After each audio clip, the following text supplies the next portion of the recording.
Sa gitna ng kawalan ng pag-asa, isang desperadong lalaki ang humiling ng himala. Ngunit sa halip na magandang kapalaran, kamatayan ang kanyang kapalit.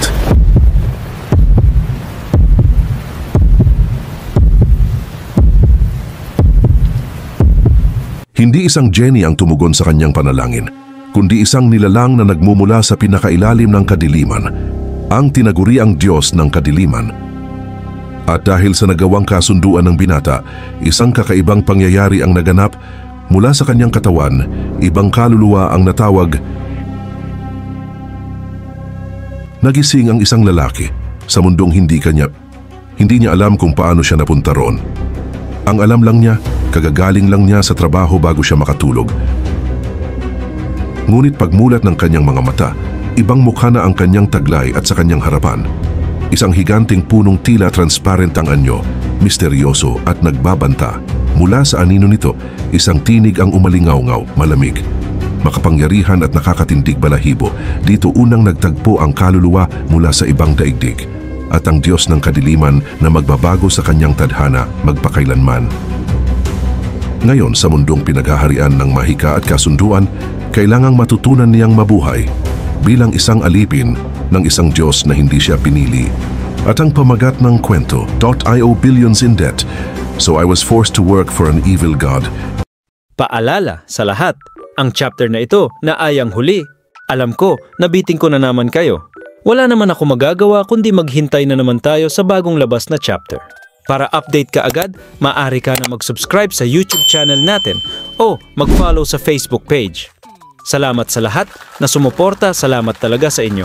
Maging sa YouTube man na subscriber. At sa Facebook page, subscriber. Hindi ko man kayo maisa-isa, ngunit taos puso ako nagpapasalamat sa suporta kahit wala naman akong video na malalaan para sa inyo.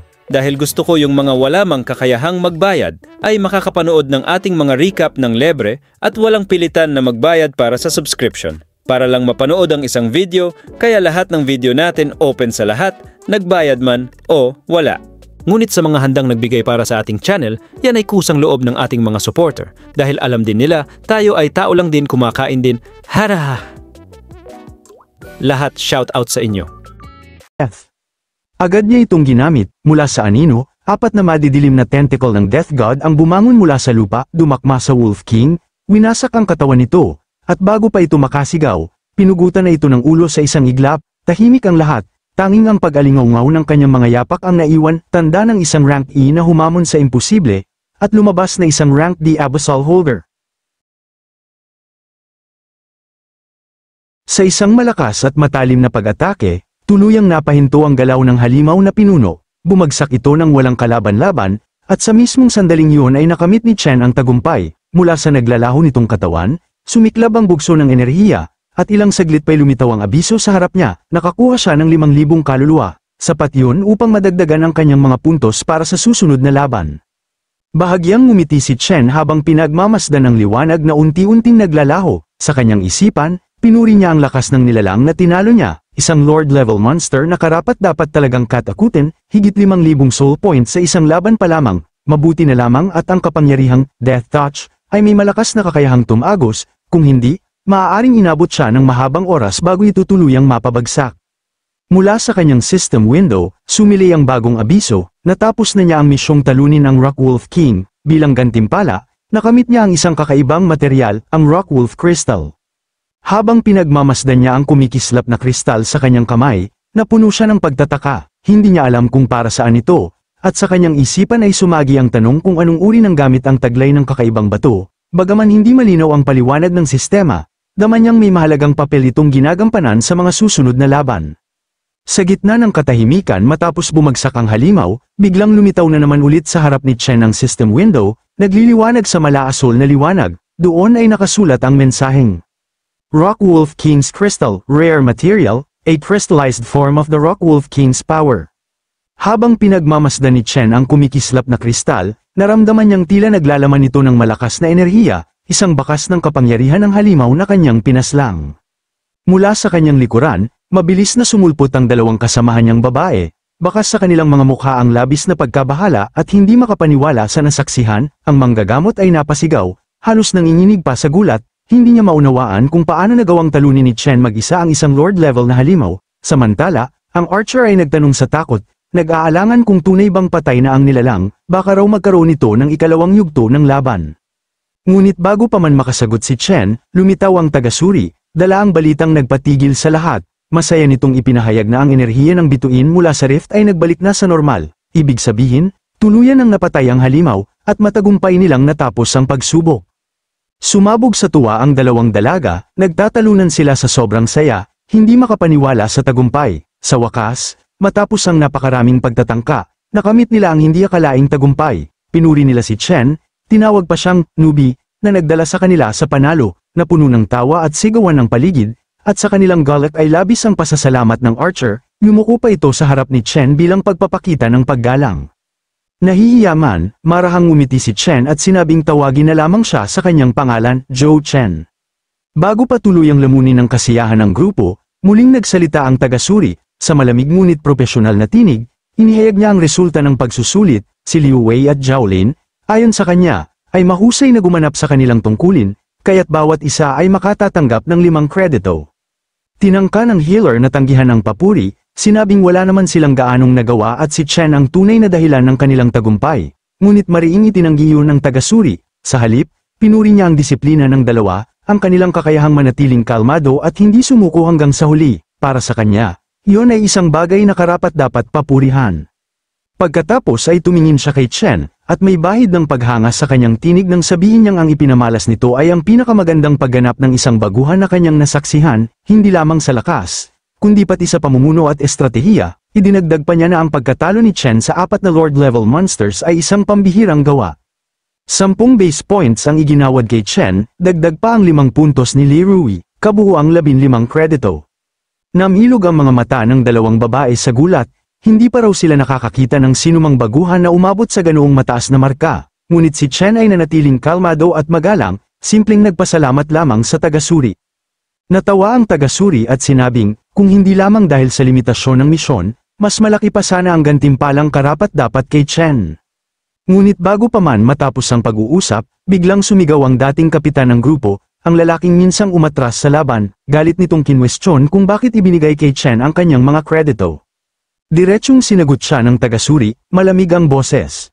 Dahil hindi mo nakakailanganin ang mga yon, at doon ay ipinahayag niya ang hatol, ang kapitan ay nagpakita ng kawalang disiplina, iniwan ang kanyang koponan sa gitna ng laban, at maging ang pagtatangkang saktan ng kasamahan ay isang mabigat na paglabag. Ayon sa regulasyon ng akademya, kinansela ang kanyang resulta sa pagsusulit, at tuluyan na siyang nawala ng karapatang makapasok sa paaralan. Nanginginig at namumutla, nagprotesta pa ang lalaki, sinasabing gusto lamang niyang matapos agad ang laban at humihingi ng muling pagdinig, ngunit napabuntong hininga lamang ang taga-suri, malamig na tumugon. Kung gusto mong mag-apela, gawin mo, ngunit kapag sinuri ng mga nakakataas ang ginawa mo, lalo lang itong lalala. Wala nang nasabi ang lalaki, sa loob-loob niya, batid niyang tapos na ang lahat, wasak ang kanyang kinabukasan. Muling nagsalita ang taga-suri, tinawag ang lahat at inutusan silang bumalik bago tuluyang magsara ang rift, masiglang tumugon ang tatlo, puno ng tagumpay at pag-asa, maliban sa isa, nananatiling tahimik, nilalamon ng pagsisisi at takot sa kanyang pagkabigo. Lumipat ang tagpo mula sa labas ng dungeon, sa kalayuan, makikita ang leader ng grupo na naglalakad palayo, mabigat ang hakbang na parang nabagsakan ng langit, samantala, ang taga-suri ay ipinaalam sa mga kasamahan ni Chen na naisumiti na niya ang mga resulta ng pagsusulit, at sa loob ng 24 na oras ay ililipat na ang kanilang mga gantimpala, sabay-sabay na nagpasalamat ang tatlo bago maghiwa-hiwalay. Bago sila tuluyang maglayo, lumapit ang dalawang dalaga kay Chen, nais nilang makuha ang kanyang impormasyon upang madali nila itong makontak sakaling magkaroon sila ng mga bagong misyon, ngumiti si Chen at pumayag, hindi nag-aatubili. Pagkaraan nito, nilapitan naman siya ng taga-suri at tinanong kung wala pa ba siyang nasasalihang guild. Iminungkahi nitong sumali si Chen sa kanilang samahan, ang Shadow Veil Guild. Bahagyang nagtanong si Chen kung hindi ba kinakailangan ng si rank upang makapasok sa isang guild, ipinaliwanag ng taga-suri na ganoon lamang sa mga malalaking samahan. Ngunit ang kanila ay nasa gitnang antas kaya't mas maluwag ang mga alituntunin, idinagdag pa nitong, sa lakas ni Chen, kaya niyang kumbinsihin mismo ang kanilang pinuno upang ialok rito ang 3 milyong gantimpala bilang kapalit ng pagsali. Napaisip si Chen sa narinig, ngunit matapos ang ilang saglit ng pagninilay, magalang siyang tumanggi, wala pa raw siyang balak sa ngayon, napakamot ng ulo ang taga-suri, Worry nauunawaan ang dahilan, sa isip nito, tiyak na si Lin En, na siyang tagapayo ni Chen, ang nagtutulak dito na sumali sa Shenhua Guild. Sa halip na magpumilit, sinabi na lamang niyang sayang, ngunit bukas pa rin ang pinto ng kanilang samahan sakaling magbago ang isip ni Chen. Bago pa sila makapaghiwalay, isang tinig ang biglang narinig sa gilid.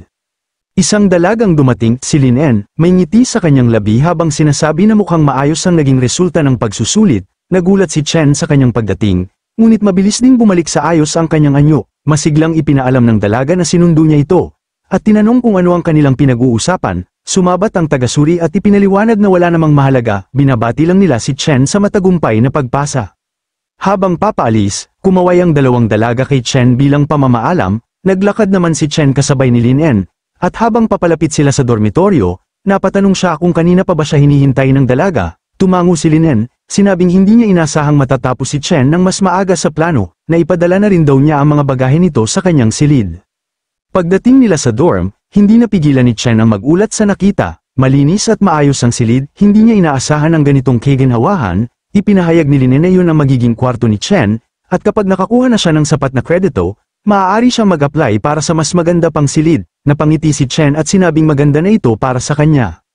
Makalipas ang ilang sandali, naging seryoso ang kanyang tono, na itanong niya kay Lin En kung bakit siya kinuha nito. Ngunit bago pa man makasagot ang dalaga, isang kasamang babae nito ang nagtanong kung sigurado ba silang dapat nilang sabihin kay Chen ang totoo. Mariing sagot ni Lin En na wala siyang dapat ay panggamba. Pinili raw niyang kunin si Chen dahil pinagkakatiwalaan niya ito. Bukod pa roon, matagumpay nitong napasa ang pagsubok, kaya't wala nang dapat pagdudahan ng iba.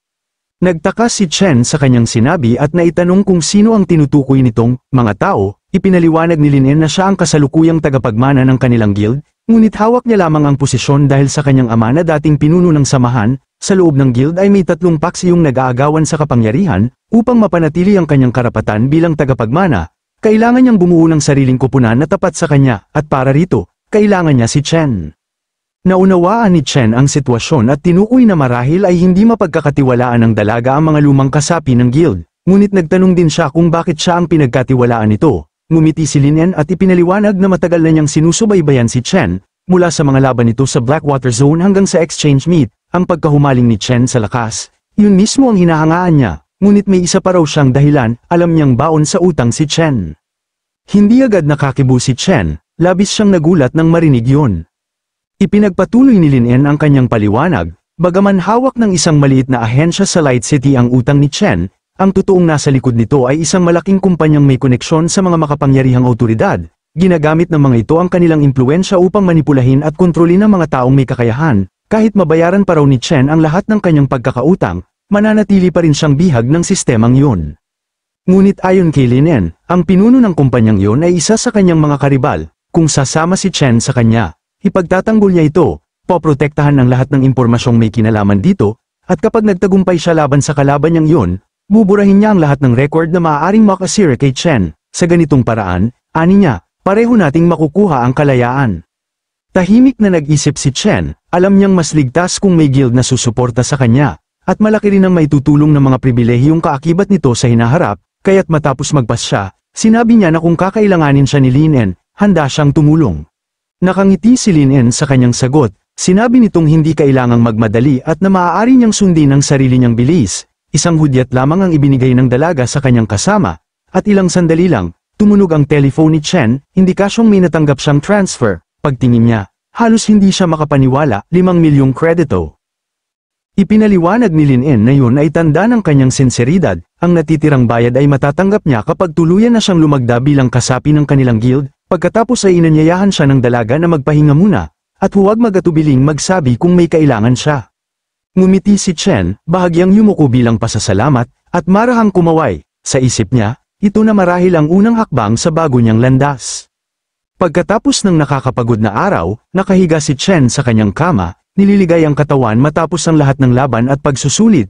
Habang nakatingin sa kisame, naisip niya na suriin ang mga nakuha niya sa araw na yun, agad niyang binuksan ang system, at napansin na may naiipong 5,000 kaluluwa na. Dali-dali niyang tinanong ang sarili kung maaari na niyang ma-level up ang kanyang sarili. Habang sinusuri niya ang kabuuan ng kanyang lakad, napansin ni Chen ang isang bagong potensyal na stat, tila konektado sa Abyss Potential. Ang kakaibang stat na ito ay nangangailangan ng doble sa kaluluwa kumpara sa iba. na nagpaalala sa kanya na ang pagpapalakas ng antas ay hindi basta-basta at maaaring hindi sulit kung ibubuhos lahat ng kaluluwa sa level ups lamang, na pag-isip-isip niya na ang attribute boosts ay nagbubukas ng bagong kakayahan. Halimbawa, nung nakaraang pagkakataon, nagbigay ang agility ng skill na Godspeed.